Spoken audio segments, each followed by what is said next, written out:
बच्चियां ये समझती है हम बालों को खोल कर मेकअप करके शादियों में जाएंगे, बाज़ारों में जाएंगे, खुले सर जाएंगे तो लोग हमें देखेंगे तो हमें रिश्ते आएंगे।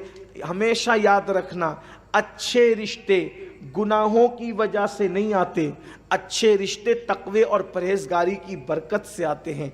लोग कहते हैं तक़वे की वजह से अच्छा रिश्ता कैसे आ सकता है, परहेज़गारी की वजह से अच्छा रिश्ता कैसे आ सकता है। एक आसान सी मिसाल पेश करके रिवायत के ज़रिए आपको समझाने की कोशिश की जाएगी। आप गौर फरमाएं, बार बार आपने सुना, इस तनाजुर में इसको सुन लें कि तक़वे की बरकत से अच्छा रिश्ता कैसे आता है, परहेज़गारी की बरकत से अच्छा रिश्ता कैसे आता है। आपने सुना होगा मदीने मुनव्वरा की सरज़मीन है, अपने अल्फाज के जामे में सुन ले इस रिवायत को। कुदसियान फलक दुरूदों के गजरे लेकर रात के आखिरी पहर में मदीने तैयबा की सरजमीन पर नाजिल हो रहे होंगे। ऐसे में एक बूढ़ी आवाज़, एक बूढ़ी खातून की बूढ़ी आवाज़ कांपती हुई, कपकपाती हुए लबो लहजे में कहती है, बेटी ज़रा जल्दी से दूध में पानी मिला दे। उसी वक्त रात का सन्नाटा एक जवान आवाज़ की से जो है वो छटता है और यूं वो आवाज़ बाहर आती है, क्या तुम्हें नहीं पता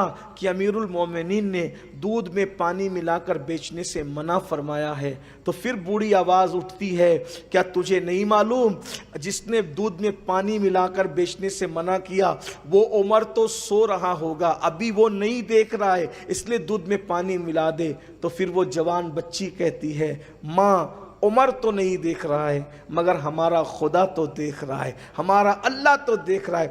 वो जवान बच्चियां कैसी थी, अल्लाह अकबर। खुदा का करना ये कि जिस वक्त माँ बेटी के दरमियान ये गुफ्तगू हो रही थी, सैयदना फारूक आज़म अपनी रियाया का हाल देखने के लिए मदीने तैयबा की गलियों में घूम रहे थे। दोनों का मुकालमा फारूक आज़म ने सुन लिया, उस घर पे निशान लगा दिया और सुबह हुई तो अपने बेटों से कहा, मैं बूढ़ा हो गया हूं, मैं निकाह नहीं कर सकता, तुम में कौन है जो उस पाक दामन लड़की से निकाह करे, उस पाक बाज लड़की से निकाह करे। और उसके बाद एक बेटे ने जब हामी भर ली तो सैयदना फारूक आज़म ने अपने घर का रिश्ता उस लड़की के लिए भिजवाया।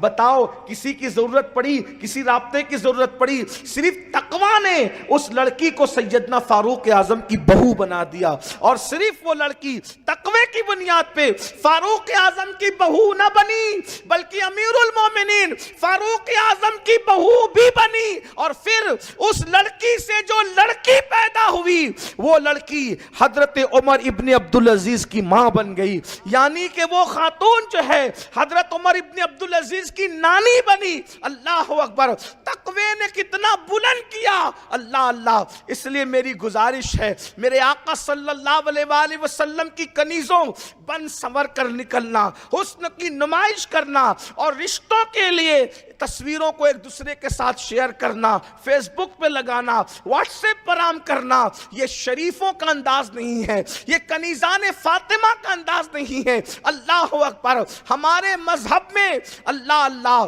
जिन खवातीन को आइडियल की हैसियत से जाना और पहचाना जाता है, उन मुकद्दस हस्तियों में सैयदा कायनात मखदूमा फातिमातुज़ ज़हरा की शान तो ये है कि आपके दुपट्टे को भी कभी चांद और सूरज ने नहीं देखा। मेरे इमाम कहते हैं, जिसका आंचल न देखा महो महर ने, जिसका आंचल न देखा महो महर ने, उस रिदाए नज़ाहत पे लाखों सलाम। इसलिए अल्लाह की खशियत जमीन के ऊपर भी इज्जत देती है, जमीन के अंदर भी इज्जत देती है।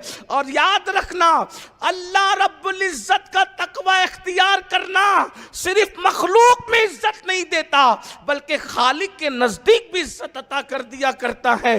कुरान कहता है, इन्ना अक्रमकुम इंदल्लाहि अत्काकुम, तुम में सबसे ज्यादा इज्जत वाला वो है जो अल्लाह से सबसे ज्यादा डरने वाला है, जो सबसे ज्यादा तकवे वाला है। इसलिए ख्वाजा उस्मान हरवनी रदी अल्लाह ताला अन्हु फरमाते हैं कि जब औरतें दीन से दूर हो जाए, औरतें जराइम पर बेबाक हो जाए, औरतें गुनाहों के हवाले से बेबाक हो जाएं, तो फिर समझ जाना कि बस्तियां तबाह हो जाएगी। और भी वजूहात आपने बयान फरमाई है, मैं इसी पर अपनी बात को मुकम्मल करता हूँ।